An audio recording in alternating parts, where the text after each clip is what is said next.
In fact, the Enforcement Directorate will be questioning Congress President Sonia Gandhi today over the National Herald case.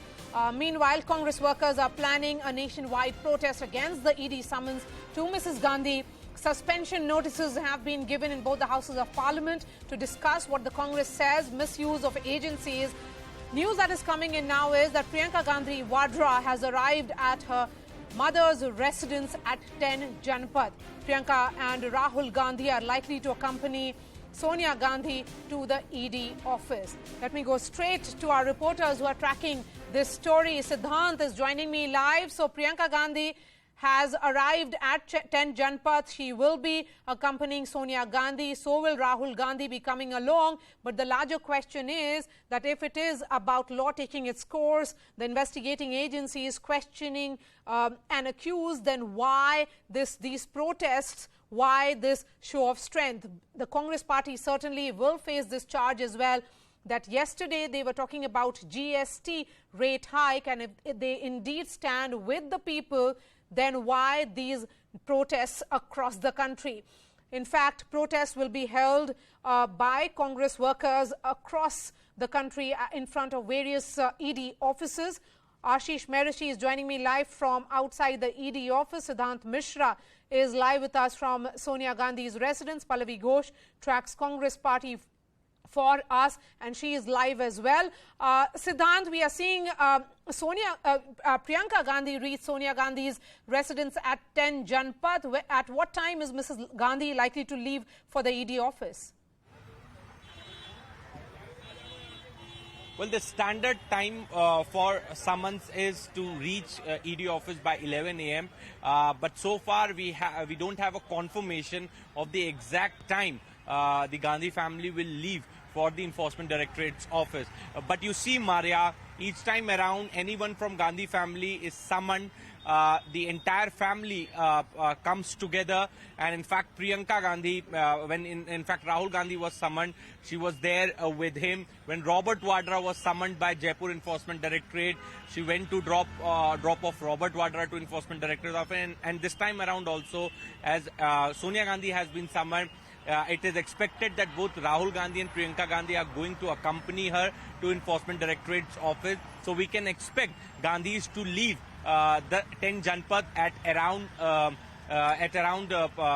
10:30, 11 to go to Enforcement Directorate's office. But Maria, as I have been mentioning since morning, that this time around there is a less possibility of high voltage drama by Congress Karyakartas on road, because as we saw when Rahul Gandhi was summoned, because the cadre has come, the cadre is less on the roads. This is what I am seeing. And in fact, the plans are also not to make it a grand event the way they made Rahul Gandhi's summon.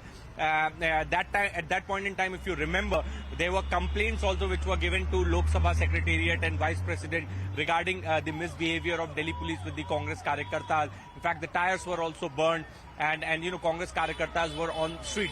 This time around, and nothing of this sort is expected to happen.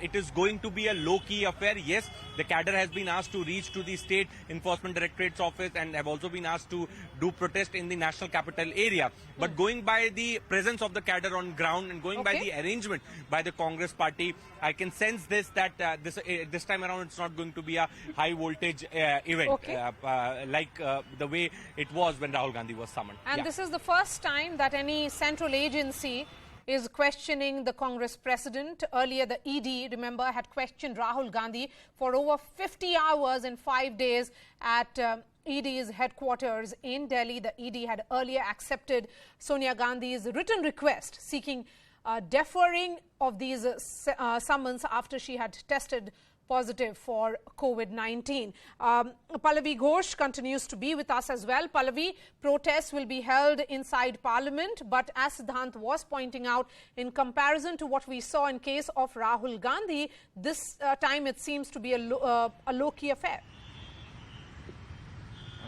Well, all I can say is that arrangements are pretty much similar, because here also all the wings of the Congress party, whether it's the Seva Dal, Mahila Congress, Youth Congress, all of them have been activated. Also, unlike in the case of Rahul Gandhi, let's not forget the parliament session is very much on. So most of the MPs are actually going to go inside parliament, and in fact they're going to use this opportunity to carry the protest from the streets to inside parliament, where the calculation is it's likely to grab even more eyeballs, because obviously it's the parliament and the session will begin. So I'm sure when Lok Sabha and Rajya Sabha reconvenes at 11 a.m., which is also the same time when the counting for the presidential polls will begin, you will have people from the Congress party will be full on actually making this a point, and that's the reason multiple notices have been given.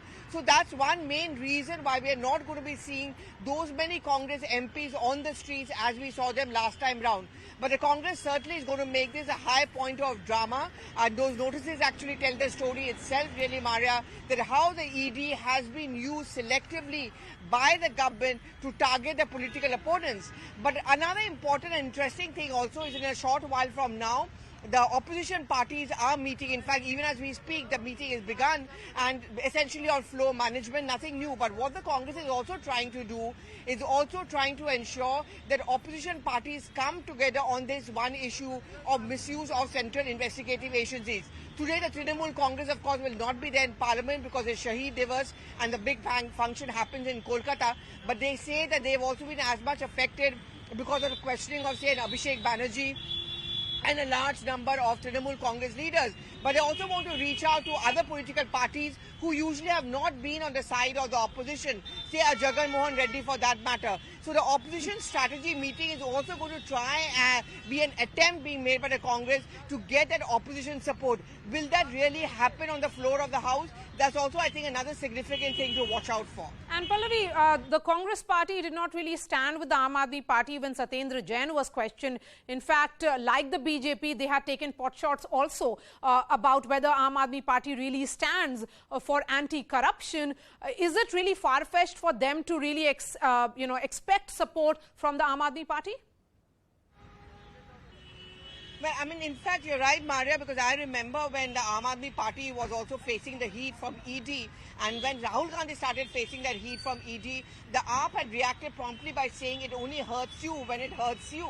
And why was there no semblance of opposition unity when other political parties' leaders are also being questioned? Isn't this a time where you forget your personal differences or even your political differences? Which is why I'm saying it could be challenging if the Congress party tries to get that kind of a support from the opposition parties on the floor of the House. Not many may want to join in. The TMC, of course, is going to be absent because, as we said, they're going to be busy in Kolkata. But for the other opposition political parties to be on the side of the Congress party because the Gandhis are being questioned, it may be a huge challenge for the Congress.